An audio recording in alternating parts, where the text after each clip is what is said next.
Good. How are you? I'm doing good. You ready for this? Yeah. Unpopular opinions. This is Yes. going to be not necessarily unpopular opinions, but unpopular conversation about two recent current events. And Yeah. so the first, we'll do the lesser of the two here. Okay. The girl who sang during the All-Star Game national anthem. Oh, God, yeah. Let's talk about this. Yeah. Oh, I was curious if you saw that the other night. Was Ingrid Andress? Andress. Okay. I don't know. So, for those of you who didn't hear the story, she sang the national anthem and she did it very, very, very badly. At the home run derby. Yeah, at the home run derby. And afterwards, she got mocked by just about everybody. Oh, yeah. It was like instant viral terrible. Yes. Even during the performance, you could tell people were trying the players not to were laugh. kind of laughing. Yeah. It was, we listened to it, my son and I, and we giggled the entire time because it was so bad. Because the worst one that we've ever witnessed was Roseanne Barr, right? Yeah. Hers was terrible to a joking on purpose level. Yeah. This girl, Grammy Award, pop star, should be able to belt this out, and she suffered. Did you see it live when it was happening? No, I just saw the... Same. I didn't see it live. I saw the aftermath. And afterwards, she went on social media and said that she's checking herself into rehab and she was totally drunk during the singing. Yeah. And that's equivalent when someone does something stupid on social media and they're like, I was hacked. She almost has to say that she was drunk because she couldn't claim that as her own. Oh, God. Well, what's interesting is before I was drunk, I saw somebody on Facebook posted, I don't know if it was a joke or if it was meant to be serious, that she had a tear in her esophagus. And somebody said, did she tear it on the first note?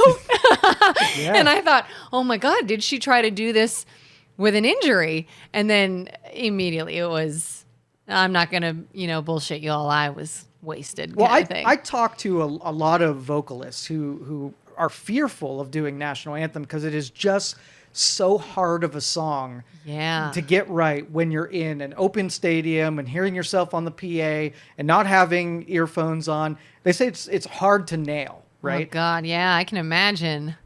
It's kind of high, too. Very much so. Yeah. And you know what? I have some hatred when a vocalist tries to get a little too clever with the lyrics where they change their tone and pitch and they try to make it their own. The runs? Yeah. Yeah. Noise the crap out of me.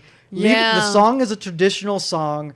I mean, it's hard enough to hit those notes. Just do it well, and that's impressive enough. Yeah, I had a high school choir teacher, actually, who would always say that. Leave the national anthem alone. You should not be adding notes and doing runs and doing all these things. She's like, oh, that's not what it's supposed to be. You leave it the way it is if you ever perform it. Not that I ever would, but yeah, I agree. And I think, though, if this is a pop singer that's supposedly very popular and has won awards for her abilities, I'm thinking like this industry is so, I don't know, not conditioned, but it's cultured. It's cultured. Not thinking the right word here, but it's where you take the output and you auto-tune it and you polish it up and you make it into something where you make them sound better than they manufactured. Yeah. And so like maybe the talent pool has just diminished where people are put on a stage because of other reasons and their singing ability is secondary. Well, and if she's used to sort of using the auto-tune and if she's maybe more of a recording artist than a singer, did no one listen to her first? Did she not rehearse or do it once before this big event? I would hope so. I would hope she ran through it a few times. If you're doing that, you audition people, like instead of just fetching someone and hope they do well.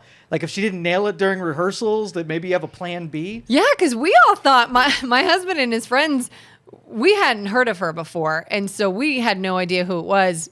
And they thought, oh, this is just like the daughter of a rich, powerful person. Like this is some girl that just said, I really want to do it. And there were people in a powerful position that said, hey, we've got to let her do this. I didn't even know she was a professional singer, but surely you would think there was like a vetting process as to who's going to sing the anthem. So now what they need to do, they need to help this girl recover from this. She goes into the rehab. She gets her vocal cords, healed.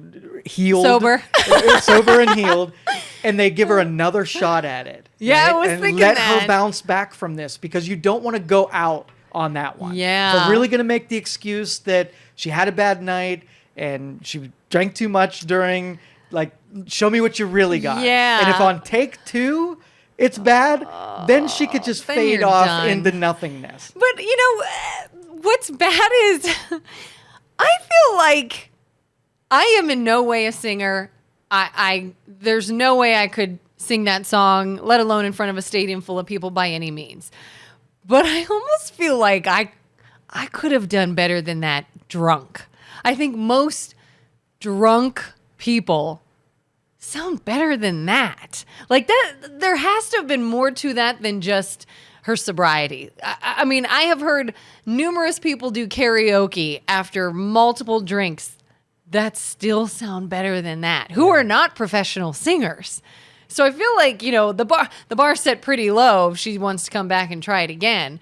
But I don't know. Kind of like you said, is she just so produced when she sings that there's not a lot of talent there, and then you throw a ton of alcohol on it, it's just going to be worse? Yeah, I don't know if I was buying the whole it was bad because I was drunk. Yeah. It's more likely that when you're in a big stadium, the sound is overwhelming and you hear yourself delayed because of the bouncing of your vocals, and it could be a little distracting. So if you put earpieces in to drown out what the audience is hearing and you only hear you in your ears, and then you can match your tone and know when you're off key. She was all of those things. Her tempo was bad, her key was bad. It did look like she took an earpiece out as soon as she was done. Maybe it was malfunctioning. Maybe she's just not Maybe good. She's terrible. Maybe she's terrible. Yeah, because I saw online it said she's like a Grammy nominated, Grammy winner 3-time for her voice. For her voice. Yeah, her that's singing why. voice. That's why I say I don't want to like throw her out, because maybe she really does have talent. And everybody just gets a mulligan. Maybe we give her a chance to do it a second time, because that was bad. I know. I mean, she's got to redeem herself. I would love to see her come back from rehab, really knock it out of the park, no pun intended.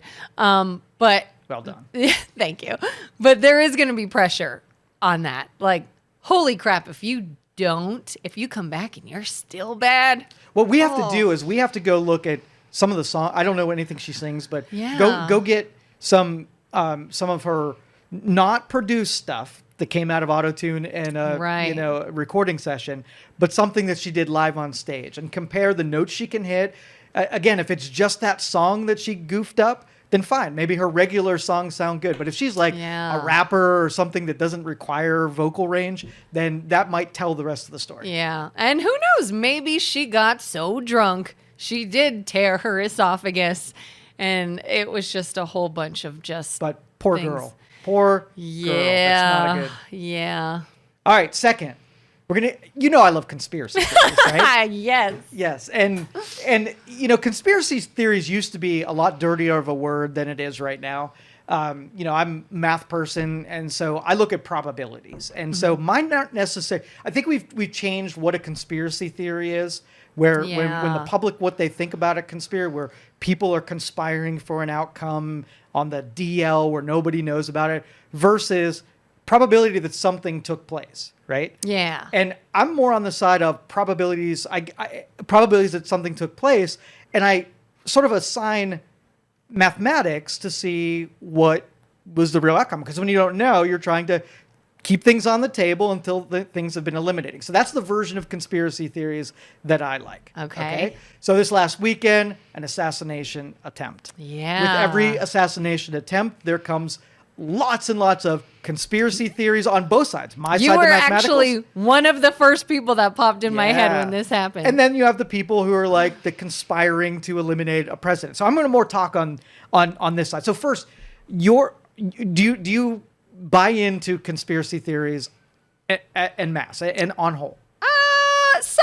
A little bit, yes. Are there any types that draw you in more than others?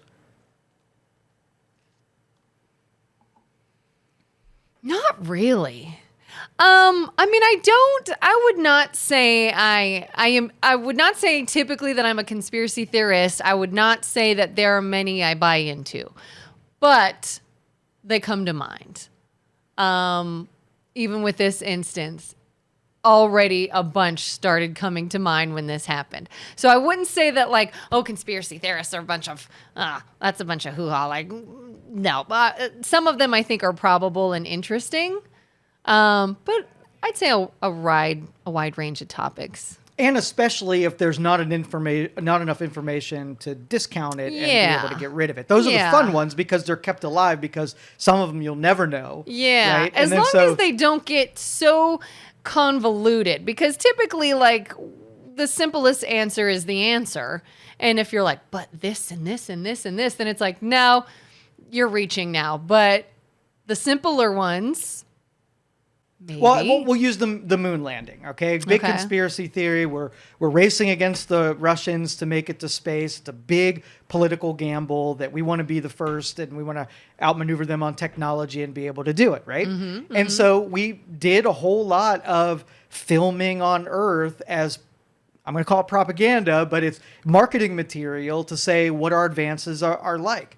Now, let's just say, I'm going to just give you something that we can't remove from the table, but it has potential. It could be part of it. So let's just say we went to the moon and the equipment was not up to par to give you really good audio or video. So we did it. We went there. We don't have really good footage, so we really can't like demonstrate how awesome we are. So then when we come back down here, we recreate what already happened, but we do it on a sound stage. So then we could take the material and then present that as what actually happened. Does that sound like it might be logical, something that isn't off the table? Yeah, I would say so. Yeah. I mean, because it's still, that's what I like is it's not so one way as we didn't go there. It was all fake.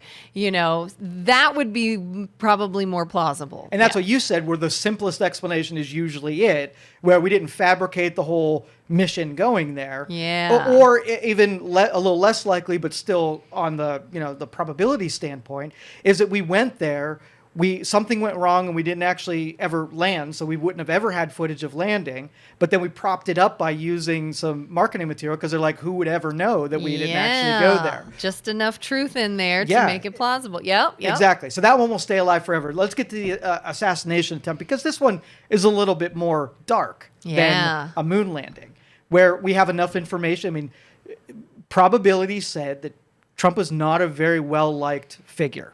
There's a lot of people that would wish ill on him. And so do I think that the government, made it happen and pulled those levers? That would be analogous to, the moon not going there at all and just fabricating the whole thing. But is there enough people in positions of power that made it just likely to happen? You baited someone into your yard by you didn't want someone to come into your house, but you left the door open and you left something in there that somebody might see and come in so you could shoot them, right? Yeah. Now, you didn't invite anybody there. You just made it more likely that someone would be tempted into there. Yeah. So would it be likely that someone disliked Trump enough in an administration or in a Secret Service or FBI or whatever to bait some unhinged person to take the shots and to lay just enough temptation in order to get it done? It's on the table. It is on the table. I could totally see that. Especially now, since it's happened, you have all these people that are posting about things that have been said leading up to it. Whether it was things Biden said or the Democrats said or whoever, it was like, oh, they said this and they said this, and it was inciting things. It was inciting these ideas. It was not saying, go do it. Yeah. But it was like, hey, target on him, just words and things. And well, it would be, and that's the thing. Like, I don't want to go kill a guy, but it would be a shame if somebody who doesn't like him would go do it. And that's kind of thing, like the little nudge to get what you really want to happen, but won't or can't do yourself. Imagine if he wasn't running anymore. And then an unhinged guy says, got you, I got it, I got this one. Go ahead. No, and then you, like I said, you just leave enough vacancy in the security. You have them look over to the right while it's happening, and then you can be just as surprised as anybody else that someone took a shot. The probability. I mean, you can even say right now that the temperature's up to a certain point, that there's still somebody out there that, given the right set of circumstances, would make a second attempt, for sure. For sure. And here's another theory that actually crossed my mind when this was all going down. Yes. And then I started thinking more, and I said, okay, well, let's think about this. This is a very heated debate and election, and there's a lot of, things that people think both sides are willing to do to win and willing to overlook to win. And I start wondering, could this have been set up by Republicans to blame the Democrats? I mean, and I am not saying this is what I believe. I know this is a very sensitive subject. This is a conspiracy theory safe zone. This is just throwing out ideas. Pretty convenient that he was completely unharmed. Not completely unharmed, but I mean, like, the ear. Just let's not hit any major vital organs. Yes, I heard that there was a bullet hole in his chest or shirt. I don't know if that's true or not, but he had a vest on.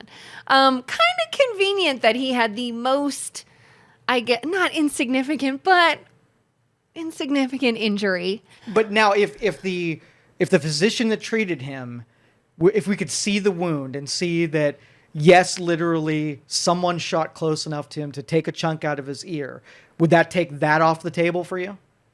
Now, if he took a blood pill and smashed it against his ear to make it look like he was bleeding, then I would say he did grab his ear.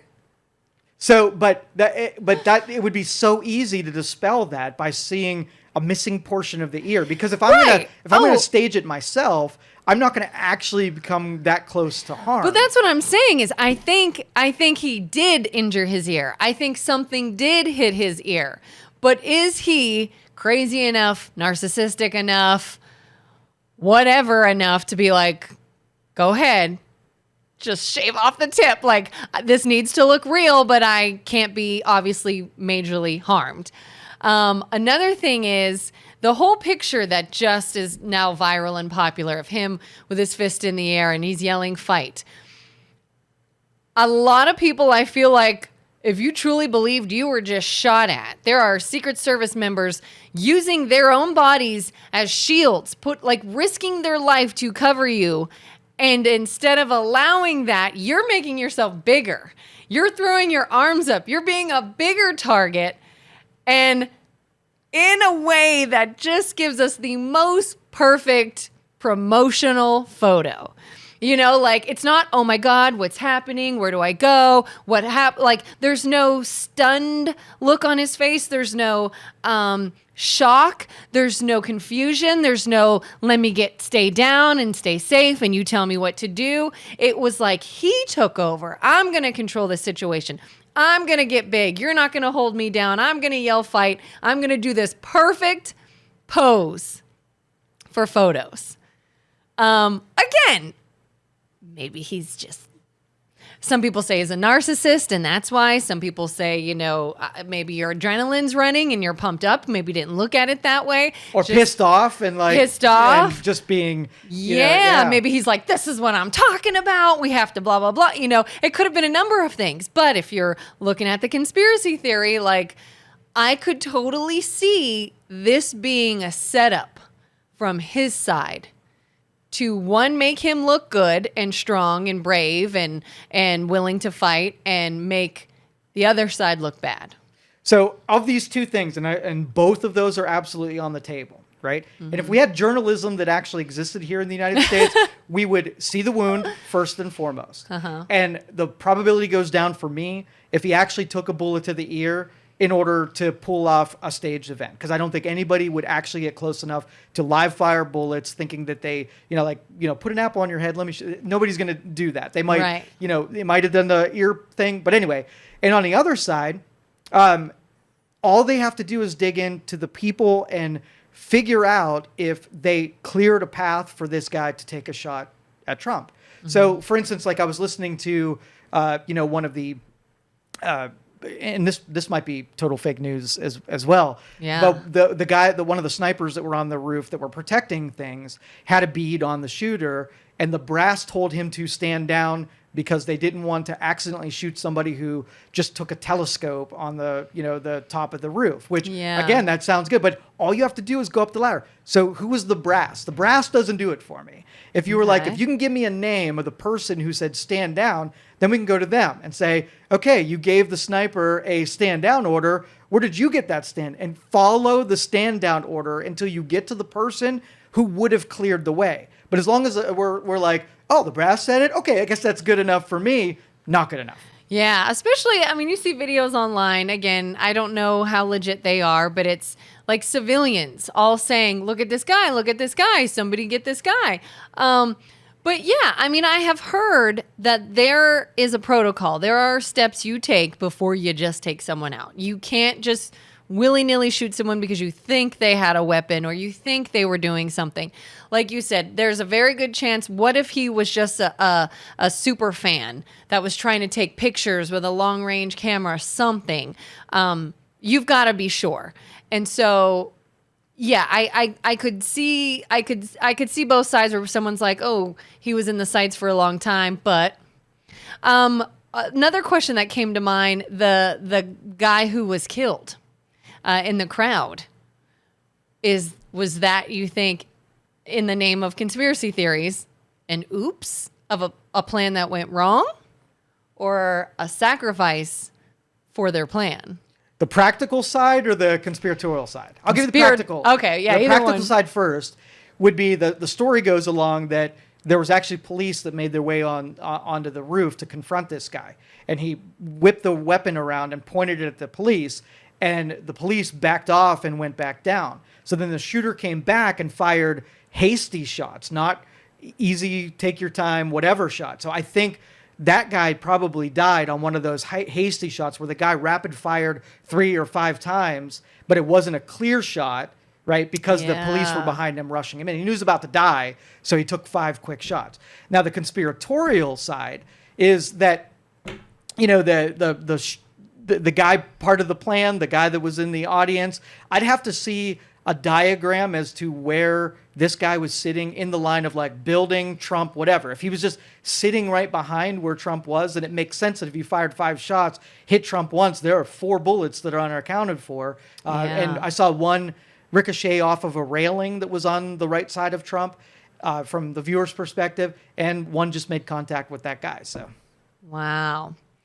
It's a lot, and that's what I'm saying, like, conspiracy theories are the origin of people asking questions and digging into truth. And the more absurd the responses are from those questions, the more likely it is that you're getting close to it. So when you go to the Secret Service director and they've got stupid things like, oh, we didn't post somebody on that roof because the slope was too much, right? Yeah. And then you look at the slope on the roof that the main sniper was on, and it's about the same. And you see the snipers on the slope of the White House, and you're like, it's not a real good response. Yeah, because I've heard that they go into town days before the event and just check everything, every window, every rooftop, every whatever.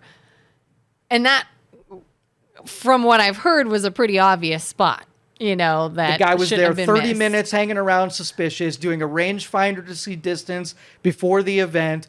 Public saw him 30 minutes before he crawled up, pointing at police. Too many absurd things in a row to take that version off of the table. Yeah. Was there a handful of people that just sucked at their job and this went awry? Or was this orchestrated by either side? More questions. Yeah. And like I said, now, do you think there are things that are too sacred to question? Like, I remember back when the 2000 election, and people were like, hey, this thing feels rigged. Let's get some more details and data. And it was like, I challenged Christianity when you say things like that, right? And it's too sacred to say it, because then what about if people then lose faith in voting and the election process? And so, like, if it's too sacred to question, then you just got to put up with fraud because you think somebody will then feel less about something. And vaccines were the same way, right? Yeah. Let's not say truthful things because then people will have vaccine hesitancy. You see a theme here where if they're super eager to produce an outcome and they're willing to take truth and data and sideline it so that other people won't feel bad about something, I feel like our political system is turned into a religion. Yeah. And there's a lot of like, if you question anything, you must be anti that thing just for questioning it. And it's like, no, I'm just questioning it. It's like, oh, well then you must not believe this or you must think that. And it gets so dicey and it gets so heated that I think people are afraid to even say or do anything or change anything because of the backlash of it. Yeah, but I think, and like I said, conspiracy theories used to be dirty, and the zealots would come after you if you questioned something. Yeah. And it was blasphemy to go up against the sacred elections, and this is the thing, I don't use absolutes. I absolutely do not use absolutes. And so when I say that there might be, I'm leaving the on the table that it might also not be, right? Right. It could be either way. But if you came out and say, no, there was no fraud, then a person like me that says, there's no way you can come to the conclusion when you have, thousands of different people working on something that there wasn't a little bit of fraud. Yeah. And so when people use absolutes, it really makes me question things. Yeah. So many variables. I think that the amount of variables that goes into something, the amount riding on something, I consider to be pretty great. It's kind of hard to say anything's absolute when there are human beings involved that can control outcomes and have anything to gain from the outcomes. So these are the three summaries. I think the moon landing happened, but we didn't get good video of it, so we made a recreation down on Earth here. Okay. I think January 6th, we didn't hit that one either. Oh, yeah. That was another instance where I think our government's really good at leaving that door open for something they want to happen. Yeah. Right? So they made it, if they knew that there were a bunch of upset people who were going to riot, let's just leave the door open a little bit and let's pull off some security people and tell them to stand down. And it'll totally happen if we set the playing field so it is likely to happen. Yeah. And going back to kind of what I mentioned the last time we talked, what makes me so angry is that we as people are dumb enough to do it, to 100%. take the bait, to do we can something. experiment on this and we can make things happen by using that same strategy. If we go right on the street and say, I'm not going to do this thing myself, but I want someone to steal, right? Mm-hmm. We can concoct just enough and control just enough variables so the likelihood that somebody steals is up. You ever see like the bait cars and whatever? You ever see those? Yeah. Where they outfit a car and make it like really tempting to steal, right? Yeah. They just set the playing field so that thing happens so they can go arrest somebody. It's sort of like that. We're baiting January 6th. We're baiting election fraud. Yeah. We're baiting an assassination attempt. And I think that strategy and we've had this discussion a ton of times. Like, who is the freaking they? Right? They. Yeah. Who's really controlling they call it the deep state. They call it the boogeyman people. Yeah. Who somehow have the power to be able to give enough instruction to a lot of different people to make those things happen without exposing themselves as the they. Yeah. Yeah. Because I've always said when it comes to January 6th, you could blame both parties. You could say Trump should have discouraged it more, or the Democrats should have offered protection, whatever. A group of idiots still did it. You're not a robot. You can think for yourself. It doesn't matter how much someone leaves the door open for you or baits you. It's still your decision and you still do it. So that's so infuriating.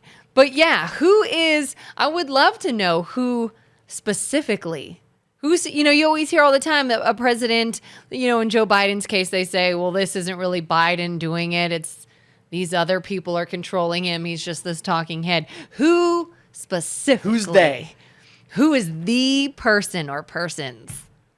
And would you Yeah. be surprised if it was one guy who had that power? Or would you be surprised if it's nobody and this whole they was just a phenomenon that happened naturally?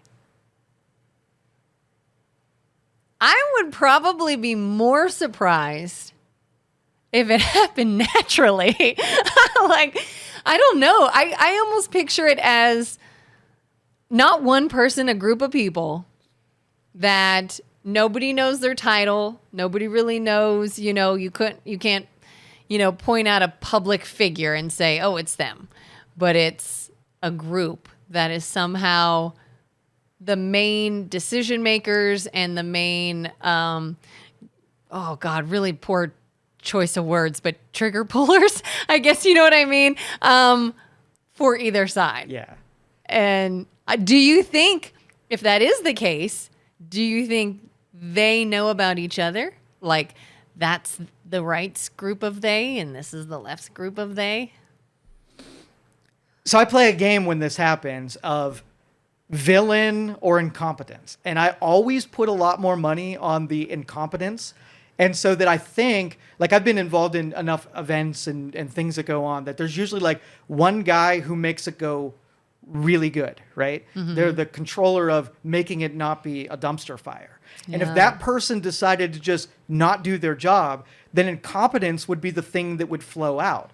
So I think maybe the Yeah. they is taking like that linchpin person and saying, hey, we want something to happen, and you're the guy that fixes everything and makes everything happen. So that they might not be the villain. The they might be like, just take that person out of the equation and watch the town burn. Yeah. That's where I'd put my money. Because I think that the amount of evil and the power that would be required, right, would expose that person pretty quick. So we'd have even like the 1980s we'd know who that dude was. Yeah. Right? And since we don't ever, the lack of them doing something is less noticeable than the act of them doing something. Yeah, because I feel like nowadays keeping secrets is harder. Really hard. Yeah, I mean, with phones and devices and internet and everything we have, I think keeping a they hidden is going to get increasingly more Low difficult. probability that there is a they. Yeah. So, okay. Slight subject change, but not really. The Illuminati. I don't know a whole lot about it. Do you? Or what it little bit. is? Or is that something that actually exists? Well, I think there's a bunch of secret societies that, we have very open societies now. And I think historically, there were people that were working on things that were unorthodox and wouldn't be, really welcomed into communities. And so I think a lot of these secret societies were made up of, powerful people that were in banks, in government, and whatever. So, but when they hatched ideas, they would leave these secret society and actually do those things out in the real world. But they couldn't publicly say what they were doing.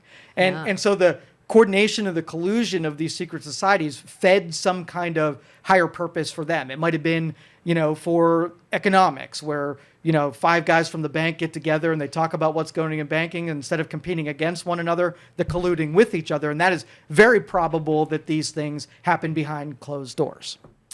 So whether or not they're evil secret societies, and whether or not, if I had a secret society, we're Illuminati or the Masons or whatever, and I would want a little bit of mystery and specter, and the more wrong people were about me and more outlandish their claims, the more I could keep what I was actually doing secret, because they're chasing things that didn't exist. So if they want to say, hey, we drink bat's blood and sacrifice goats every Thursday, right? And then in the back, we're talking about how we're going to prop up our banks and double our expansion, into a new country. These guys are all like, the people who are your critics are thought to be crazy loon bats. And if they actually said something that was true, nobody would believe them anyway. So that's perfect insulation from criticism. Well, what's interesting too is I feel like when we talk about conspiracy theorists, it almost always feels like it's negative. We're covering up something in a negative way, or we're covering something to gain something that's wrong. What if there's just like all these theys of like vigilantes or like people protecting us? And we think, Ooh, that's a good way to like, look at it. they they're just doing that because they want the power, they want the money, or they want control, or they want whatever. What if they're like, we know so much more than you all that we had to have this happen to protect everyone from this happening? Yeah, absolutely. They have the power to control it, and so behind the scenes, they're Batmaning everything. Yeah, that's a great way of looking at it. And it's like, kind of Batman says, you can never know, you can never get acknowledgement for it. You can never take credit for it. You can never tell anyone what they were saved from. But you live this life of making everyone just get ticked off about it, or, upset, or think that, all this crap's going wrong and this isn't right because they have no idea what they were saved from. What's the scariest part of that is that if you establish these secret societies that the rest of us don't even know about or have no control over, and maybe they started out in a noble cause. It's like Santa Claus did a thing and everybody likes him and he's mysterious and whatever. But then one generation of Santa Claus is like, I'm stealing flat screen TVs.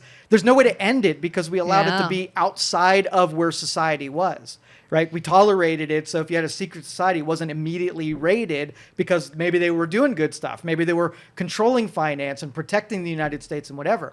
But if I wanted to end it right now and I say, deep state be gone, I'm going to rid us all of the deep state. You don't know who it is. You don't know what they're doing. You don't know where they hang out. How would you even end it? It's perpetual. It's forever. Yeah. Not to even get way out there. No, get way out there. Go. Way out there. But the whole idea of, knowing a larger picture or a bigger picture and knowing what needs controlled and what needs changed and doing it regardless of what people see. Doesn't that kind of feel like that's probably what God does? He's like, you all have no idea. You see this, you complain about this, you try to change this when it's like, I know why this is happening. It's to save you from this, but by all means, go and try to destroy that or change it or get mad about it. Or So God is the ultimate they. Yes. He's the big they. He is the they, and he's probably so frustrated.